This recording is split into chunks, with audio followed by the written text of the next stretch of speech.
Porque todos los cristianos del mundo, independientemente de la iglesia o a la denominación a la que pertenezcan, todos los cristianos del mundo oran, ¿sí o no? Todos oran, unos más, otros menos, mejor o peor, pero todos los cristianos de todas las iglesias del mundo oran. Algunos, para ellos la oración es solamente pedir, pedir y pedir. Y si no tienen nada que pedir o si no tienen un problema, no oran, porque para ellos solamente la oración es pedir. Otros han descubierto que la oración no solamente sirve para pedir, sino también para dar gracias, para alabar a Dios, para tener comunión con nuestro Dios. Y hay centenares de versículos que nos hablan acerca de la importancia de la oración. Y yo algo que les pediría que hicieran, no sé cuántos se van a animar a hacer esto, pero los que tienen tiempo libre o los que les interesa el tema, ¿por qué no buscan en la Biblia oraciones? Oraciones de hombres, oraciones de mujeres, oraciones que se hicieron en momentos puntuales y que se obtuvo un resultado tremendo. Hay oraciones preciosas, preciosas. Por ejemplo, la oración de Daniel en Babilonia, una oración espectacular. La oración, por ejemplo, que elevó el pueblo de Dios en momentos de urgencia nacional en los tiempos de la reina Esther.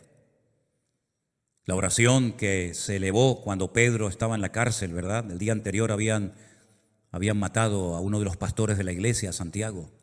La oración de Esdras, de Nehemías, oraciones realmente tremendas, de las cuales se puede aprender mucho también para orar cada vez con más efectividad. Y el Señor Jesucristo en el Sermón del Monte le dio una importancia tremenda a la oración, hasta el punto que Él nos enseñó una especie de oración modelo, que es el famoso Padre Nuestro, sobre la que podemos edificar nuestras oraciones personales, ¿verdad? ¿Qué decir de los salmos? Los salmos son muchas veces oraciones cantadas o simplemente oraciones que se elevaban en momentos de angustia, de desesperación, de persecución, de terror, de enfermedad. Y hay un versículo que dice que la oración eficaz del justo puede mucho. Recuerden esa palabra, eficaz. Algunos citan el versículo, pero se olvidan de esta palabra, que es la clave. Porque el texto no dice que la oración del justo puede mucho. El texto dice, si lo queremos citar como dice la palabra, la oración eficaz del justo puede mucho.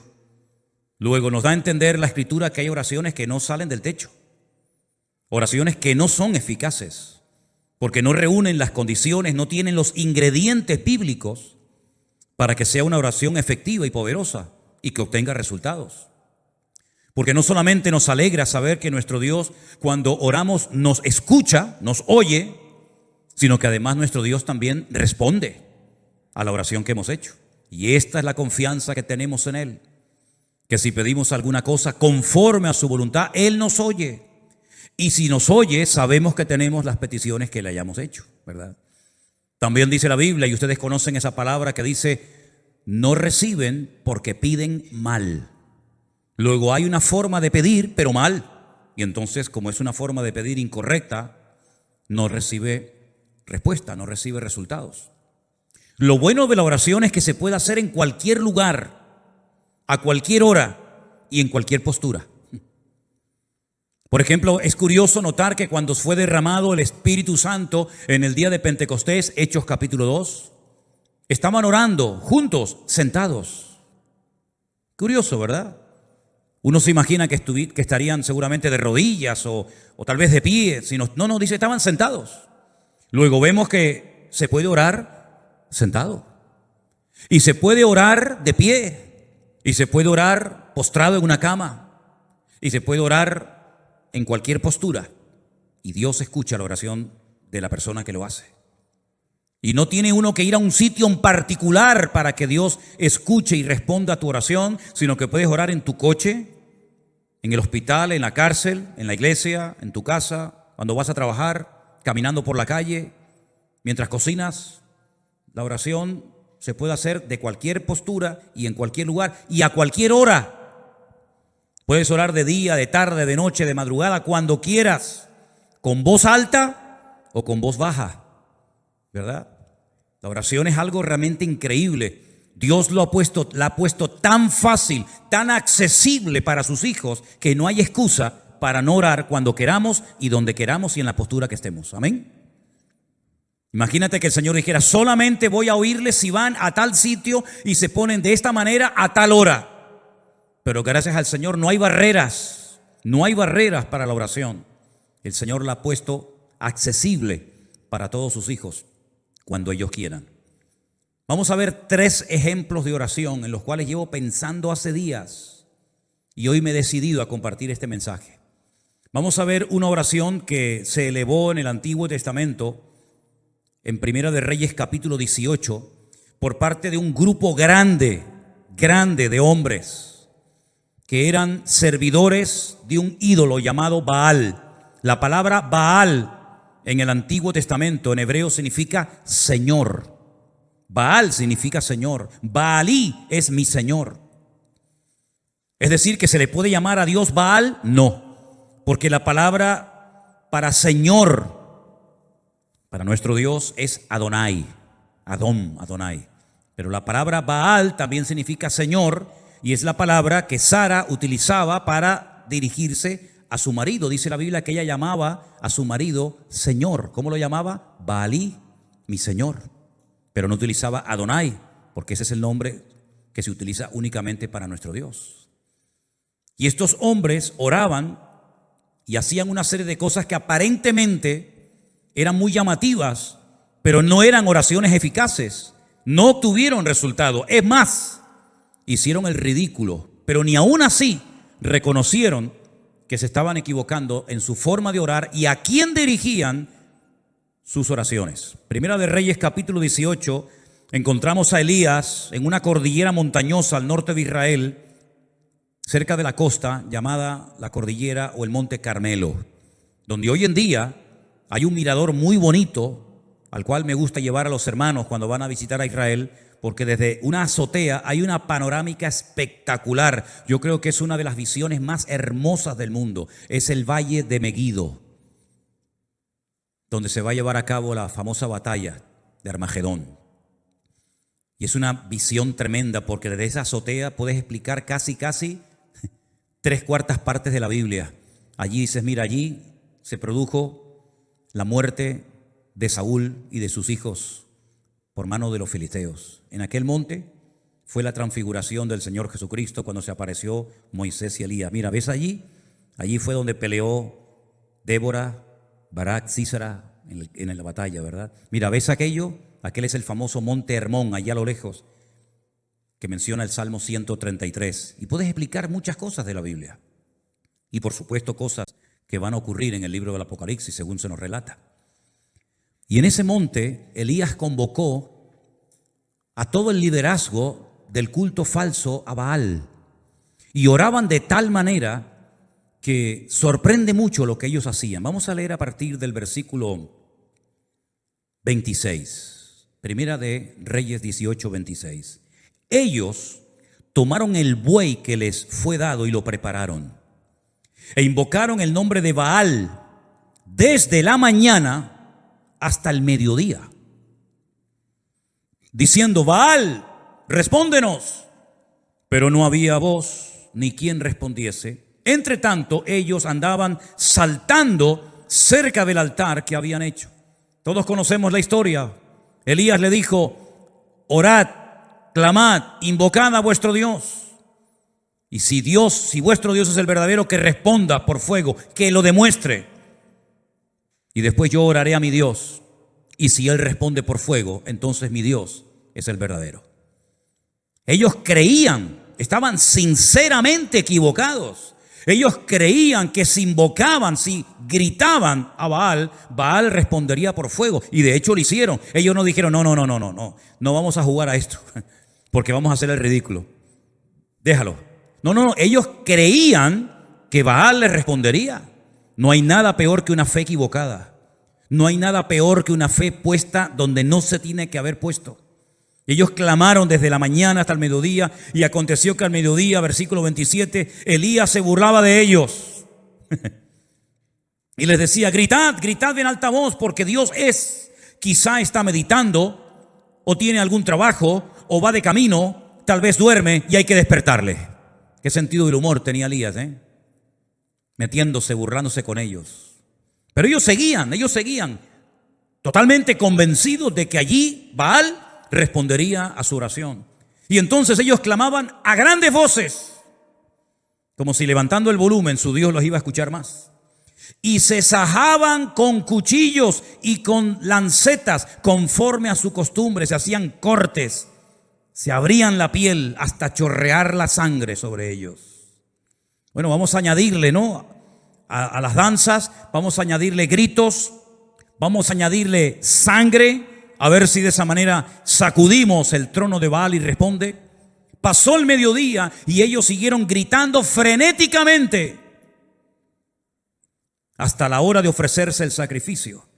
Pero no hubo ninguna voz, ni quien respondiese, ni escuchase. ¿Qué les parece? Ellos estaban totalmente convencidos de que sus gritos, todo lo que hacían, iba a demostrar que el verdadero Dios en Israel era Baal.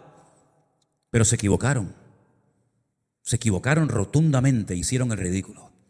Y ese día en aquella cordillera, cuando el Señor respondió a la breve oración, sencilla y corta oración de Elías, que se tarda muy poco en hacerla, Elías aprovechó la oportunidad, la ocasión, para demostrarle al pueblo de Israel que el verdadero Dios era el Dios de Abraham, de Isaac y de Jacob.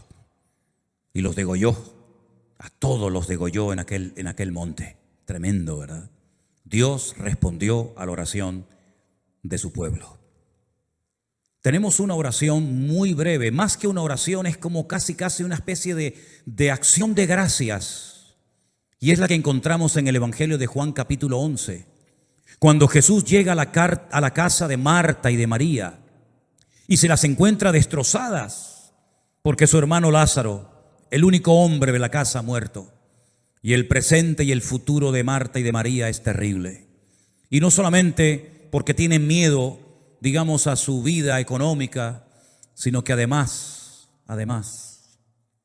el Señor les ha fallado según ellas pensaban. Porque lo mandaron a llamar hacía días y no apareció. Ellas que se habían portado tan bien, que habían agasajado tan bien al Maestro, que habían abierto su casa para que Él comiera con sus discípulos y con toda la gente que siempre venía detrás del Señor. Y el único favor que le piden resulta que no se lo concede. Y cuando el Señor llega tarde, desde el punto de vista de estas hermanas, le dicen: si hubieras estado aquí, nuestro hermano no habría muerto. Ya es tarde, ya no hay nada que hacer.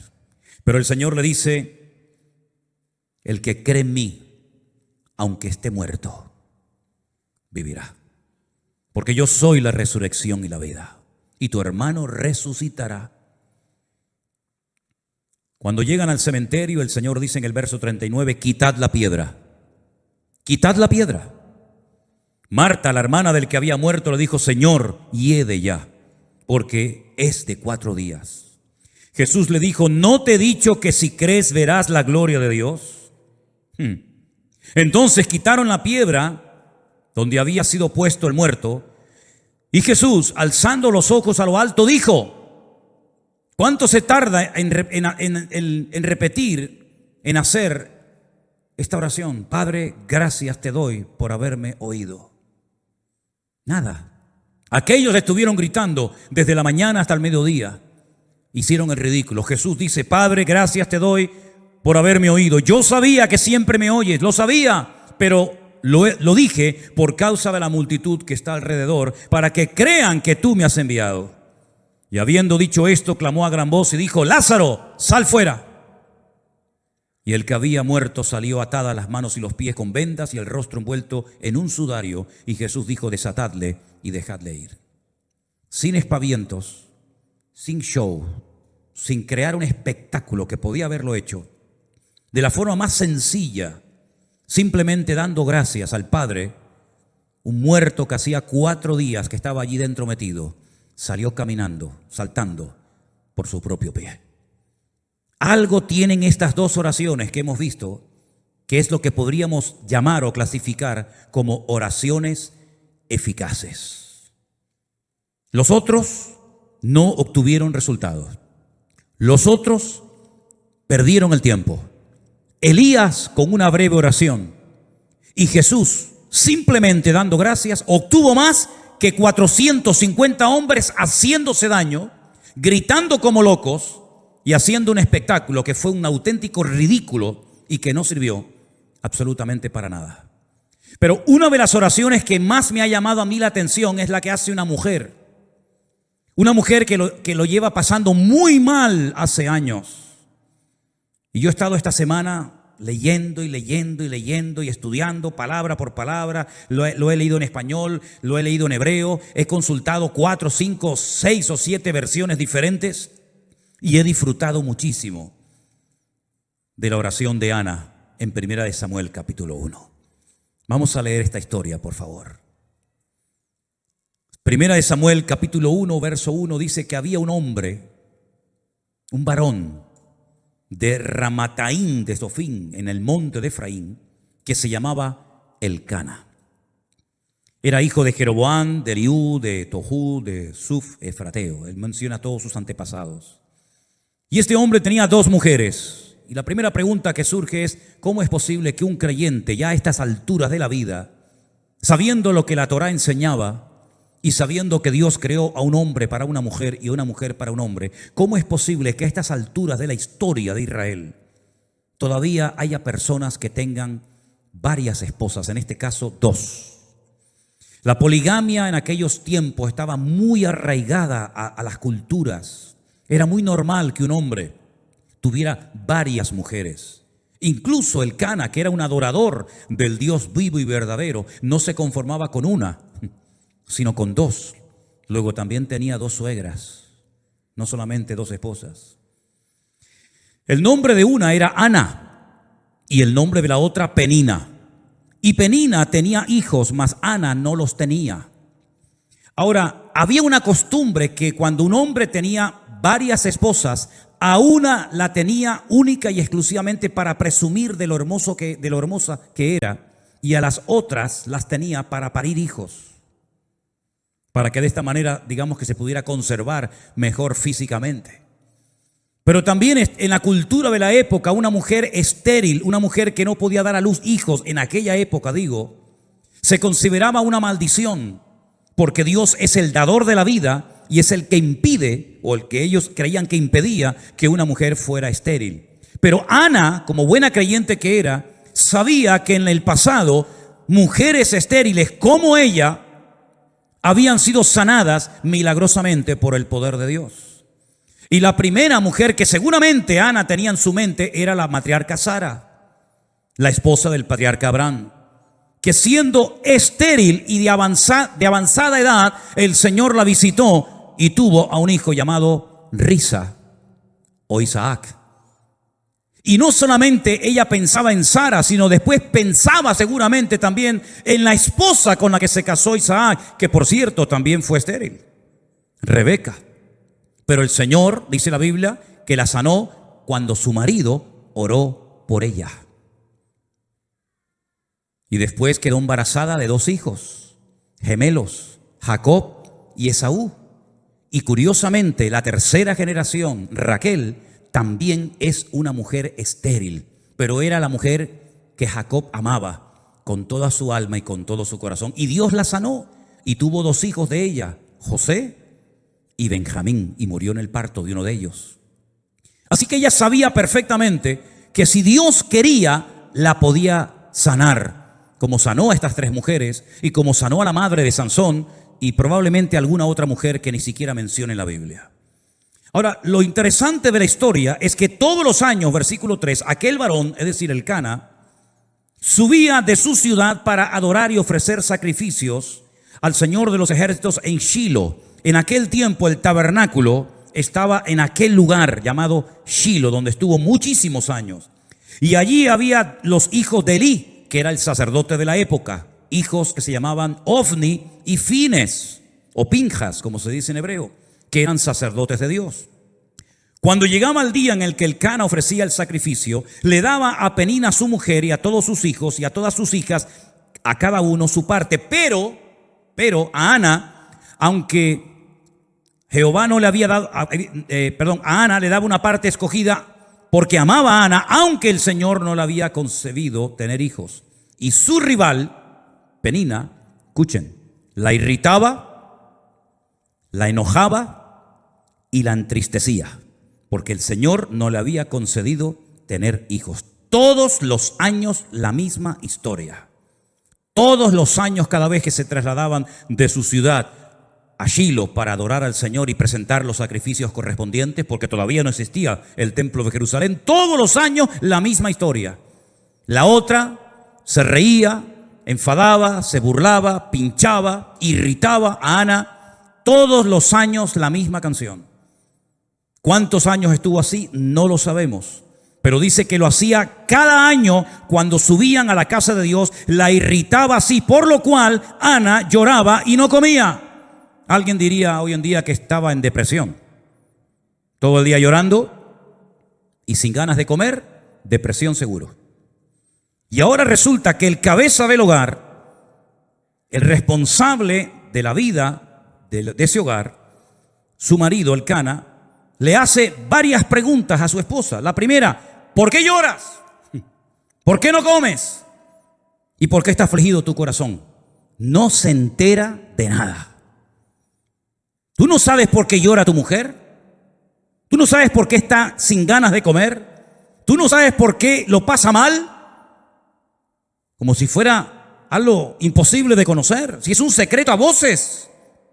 Tu mujer lo está pasando mal y tú no haces nada para ayudarla. Tú no oras por ella. Dice la Biblia que Isaac oró por su mujer y Dios la sanó. Pero el Cana tiene un problemón en la familia, en el hogar, y no sabe cómo resolverlo. Y no hay nada peor que un hombre en una casa ciego y sordo espiritualmente hablando, que no sabe cómo resolver los problemas espirituales de su hogar, que no sabe cómo actuar como un hijo de Dios, y que lo único que sabe es ¿por qué? ¿Qué te pasa? ¿Por qué estás todo el día llorando? ¿Por qué no quieres comer? Dice, ¿por qué está afligido tu corazón? ¿No soy yo mejor que 10 hijos? Pues no, sinceramente no. Tú no eres mejor que 10 hijos. Todos los años la misma situación. Una mujer creyente que lo está pasando mal, que tiene un marido que es un cero a la izquierda, que no se entera de nada y que encima venga a preguntar y venga a preguntar y venga a preguntar, pero no hace absolutamente nada para cambiar la situación. Pero el verso 9, algo pasó en la vida de esta mujer que lo cambió todo. Dice, se levantó Ana. Dijo, basta, ya no aguanto más. Voy a salir de mi círculo vicioso de lloriqueo, de lamento, de enfado, de desánimo. Y dijo, basta, me levanto y voy a hacer lo que tengo que hacer hace muchos años. Se levantó después que hubo comido y bebido en Silo. Y mientras el sacerdote Elí estaba sentado en una silla junto a un pilar del templo del Señor, ella con amargura de alma oró al Señor y lloró abundantemente. ¿Cuántos dicen amén? Está mal, lo está pasando mal, pero ha dicho basta. ¿No dice la Biblia, ya es hora de levantarnos del sueño? ¿Sí o no? Levántate tú que duermes y te alumbrará Cristo. Todos los años lo mismo, la otra pinchándote, burlándose de ti, riéndose de ti, haciéndote la burla, pasándolo mal. Y cuando llegas a tu casa, después de haber llorado, después de no haber comido, tienes que esperar otra vez la misma canción el próximo año. ¿Y cuántos creyentes, por no rebelarse contra su actitud o contra su situación o su círculo vicioso, llevan años arrastrando una pena, una atadura espiritual, o llámalo como quieras, y la situación no cambia, siempre lo mismo, siempre lo mismo. Cuando no llora, no come. Cuando no comes, no llora. Y cuando lloras, no quieres vivir. Y cuando no quieres vivir, Y es algo que te tiene como atrapado, te tiene como un esclavo. Reconoces tu necesidad, eres una persona creyente, lees la palabra de Dios, vienes a la iglesia, pero siempre estás con lo mismo. Y Ana dice que se levantó, y ese se levantó indica: basta ya, estoy harta de esto. No voy a seguir toda la vida llorando y lamentándome porque no he sacado nada y se me está cayendo la vida. Y lo que yo quiero es que Dios tenga misericordia de mí y me ayude, porque con mi marido no se puede contar para nada, y con el sacerdote Elí menos todavía. Aquí el único que me puede ayudar y levantarme y cambiar la vida es mi Dios, y a Él voy a clamar y a Él voy a orar y voy a deshogarme delante del Señor. Y si Dios no me responde, pues por lo menos lo intenté. La historia sigue diciéndonos que hizo un voto, una promesa. Le dijo a Dios: Dios de los ejércitos, si tú te dignares mirar a la aflicción de tu sierva y te acordares de mí y no te olvidares de tu sierva, sino que me dieres un hijo varón, yo lo dedicaré al Señor todos los días de su vida y no pasará navaja sobre su cabeza. Ese era un voto de nazareo, una persona consagrada solamente para el Señor. Mientras ella oraba largamente delante del Señor, Elí la estaba observando y veía que se le movía la boca. Pero Ana hablaba en su corazón, solamente se movían sus labios y su voz no se oía. Y Elí la tuvo por ebria. Tiene menos discernimiento que un mosquito este hombre. Si el marido era un inútil con el cual no se podía contar para nada, con Elí menos todavía. Porque supuestamente este es el hombre de Dios, supuestamente este es el sacerdote, supuestamente este es el varón de Dios que está ahí para ayudar a la gente. Peor todavía, piensa que está ebria, piensa que está borracha. No grita frenéticamente como aquellos en el Monte Carmelo. No está haciendo allí un show y un espectáculo que no sirvió para nada, sino que está orando una oración poderosa, pero que nadie oyó. Porque dice que movía su boca, pero donde ella hablaba era con su corazón delante del Señor. Luego aquí hay un secreto, que no hay que pegar voces para que Dios te oiga. Porque Dios no está sordo. A los sordos hay que hablarle fuerte, porque si no los pobrecitos no te oyen. Pero a nuestro Dios no le grites, porque a Dios no se le grita. A Dios se le habla con respeto. Y Dios escucha la oración, aunque apenas se oiga. Y aunque a esta pobre mujer la tengan por ebria. Entonces ella le dijo, versículo 14, entonces le dijo Elí: ¿hasta cuándo estarás ebria? Digiere tu vino. Y Ana le respondió diciendo: no, Señor mío, yo soy una mujer atribulada de espíritu. Fíjate en la condición que está orando. Está amargada, está atribulada, está hecha polvo, está depresiva, está amargada, está mal, pero ora. Que nada te impida orar al Señor. Que tu pena, tu tragedia, tu dolor, tu herida, que no te impidan elevar tu oración a Dios. Porque desde la angustia invoqué al Eterno y el Eterno me respondió, dice la Biblia. Aleluya. Dice: no he bebido vino ni sidra, sino que he derramado mi alma delante del Señor. ¿Cuántos dicen amén?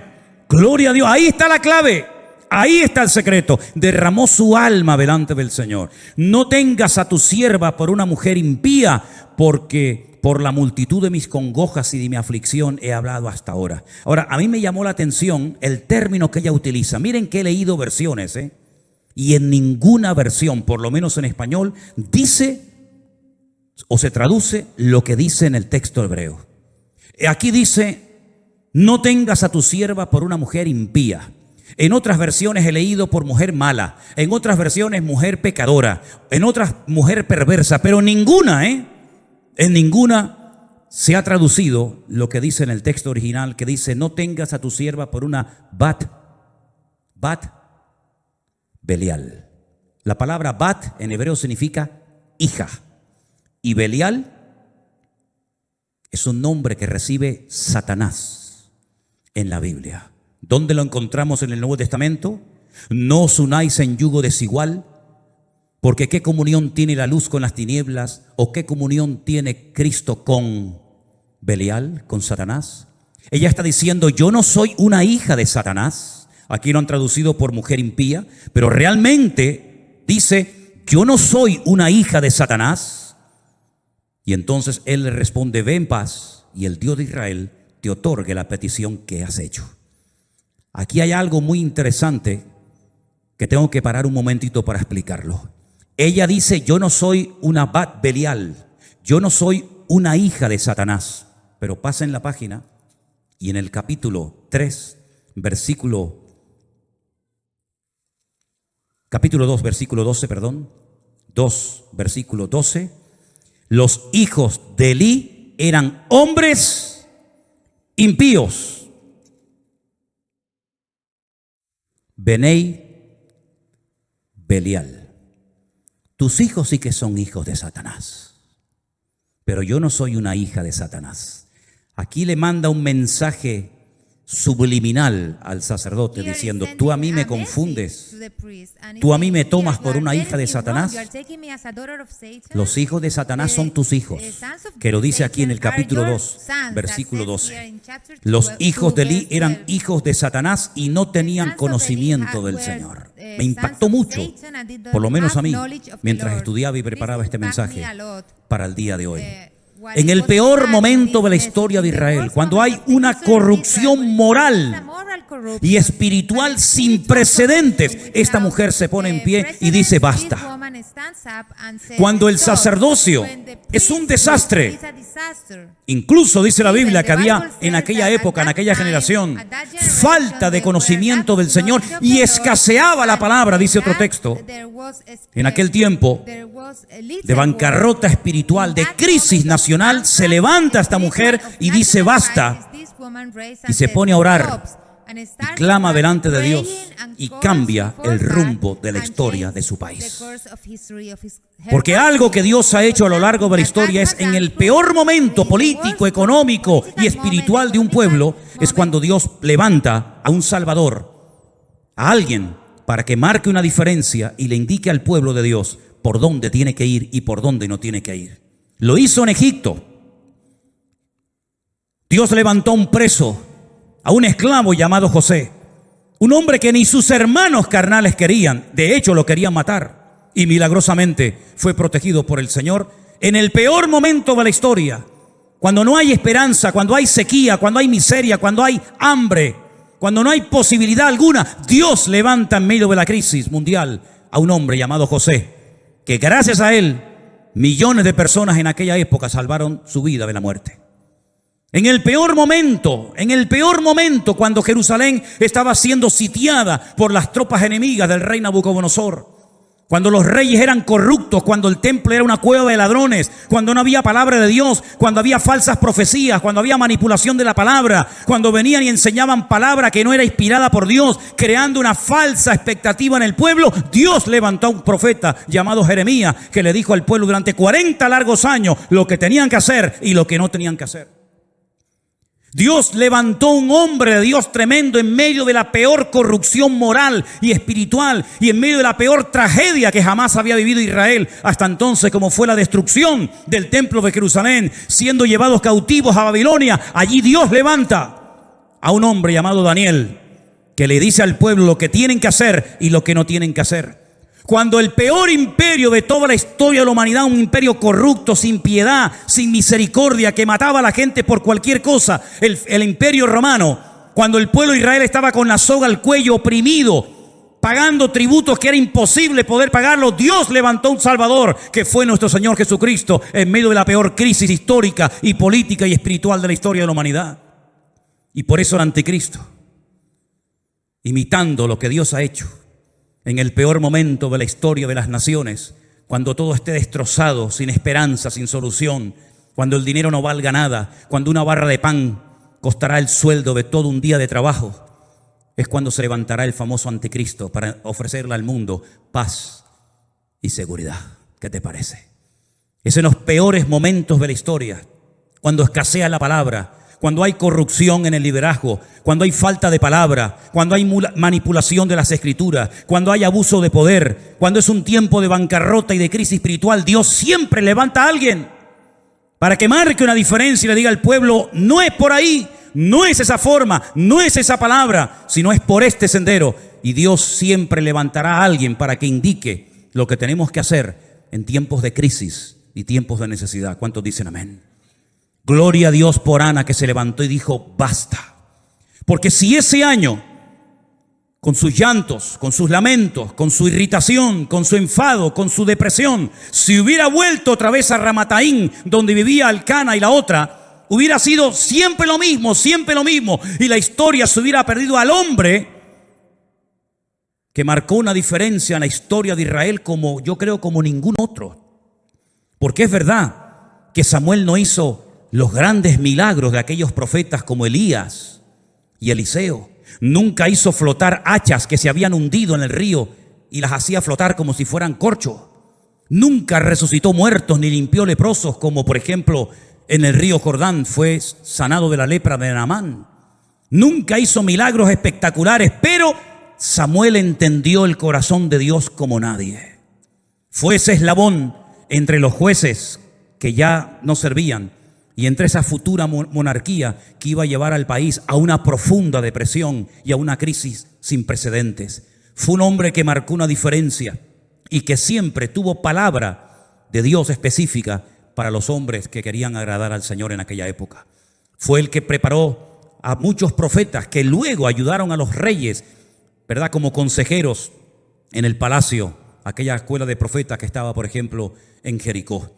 La historia se hubiera perdido un gran varón de Dios si aquella mujer no hubiera dicho, basta, basta del llanto, basta del lamento, basta, no dependas de ningún hombre, no dependas de nada ni de nadie, depende solamente de Dios, hermano y hermana. Mientras dependas de alguien, eres esclavo de ese alguien. Pablo dijo, o mejor dicho, el Señor dijo a través de la pluma de Pablo, cuando alguien es vencido por alguien, se hace esclavo de ese alguien. Y no te olvides nunca que el que paga, manda. Y a nosotros quien nos paga y quien nos sustenta es el Señor, es mi pastor y nada me faltará. Le dije a los pastores en Milán, si ustedes tienen miedo a hablar claramente la palabra de Dios en vuestros púlpitos, por miedo a que se marche la gente y perdáis vuestro sueldo, vosotros no servís para estar en el ministerio. A este nivel de mensaje les estuve predicando a los pastores el otro día. No sé si alguna vez me volverán a invitar, pero me da exactamente igual. Mientras dependamos de algo o de alguien, cuando ese algo o alguien nos falle, nuestra vida será un desastre. ¿Cuántos años dependió Ana de Elcana? Le solucionó los problemas reales Elcana a su mujer Ana. Lo único que le daba era, bueno, de vez en cuando le tiraba un hueso, ¿no? Dice que de vez en cuando le daba una parte escogida. Toma, Ana, para que te conformes un poquito ahí de comida.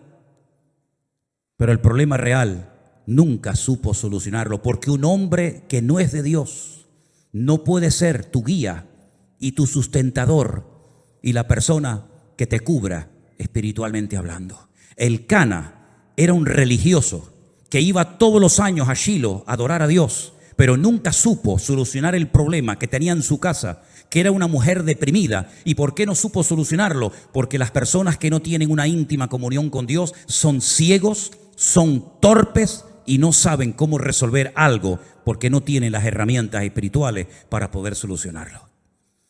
Ella dijo, yo no voy a depender de mi marido, yo no voy a depender del sacerdote Elí, ni de sus hijos que son un desastre. Yo voy a clamar a mi Dios. Y clamó de una forma tan diferente, clamó de una forma tan profunda que no tenía fuerzas ni para abrir la boca. Pero el Señor oyó su clamor y al año siguiente Ana tuvo un gran gigante de la fe llamado Shemuel, que significa aquel que oye o que fue oído por nuestro Dios. ¿Cuántos dicen amén?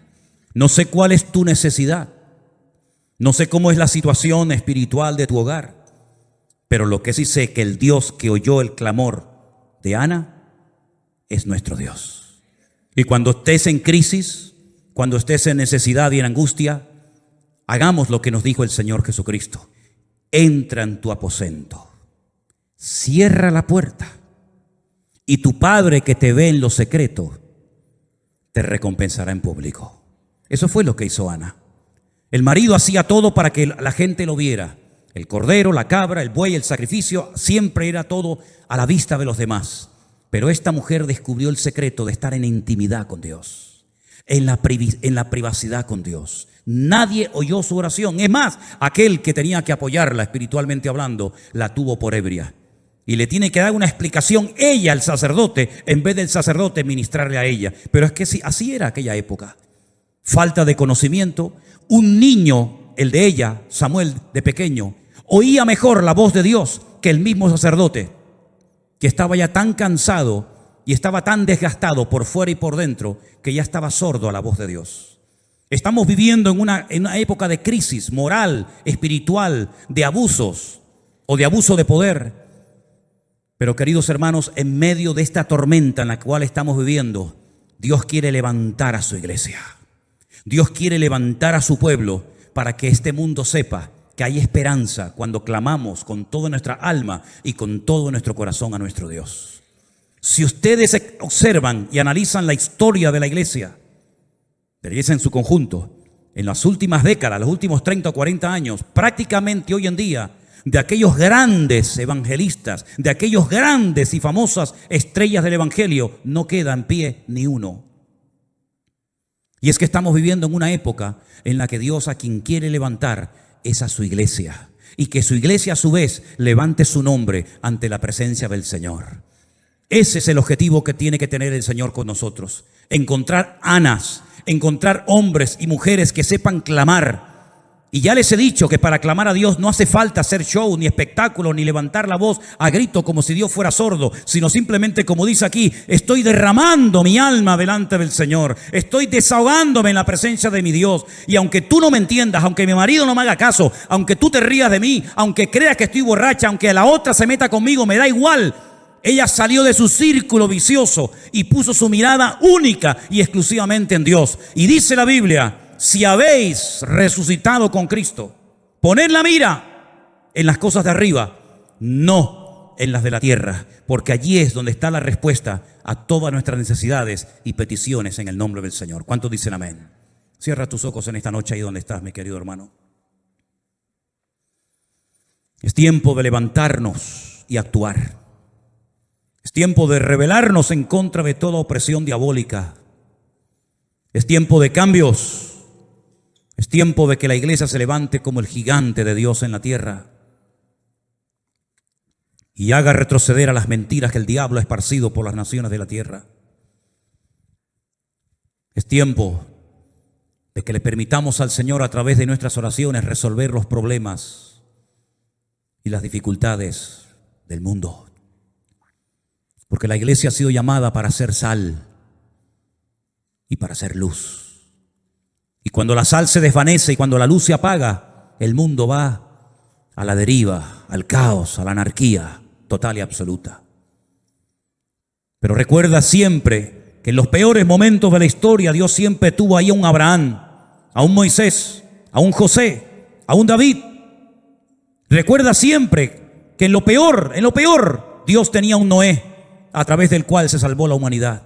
Y recuerda que en los últimos tiempos la maldad se va a multiplicar, el pecado va a ir como caballo desbocado, pero en medio de ese caos y de ese desorden,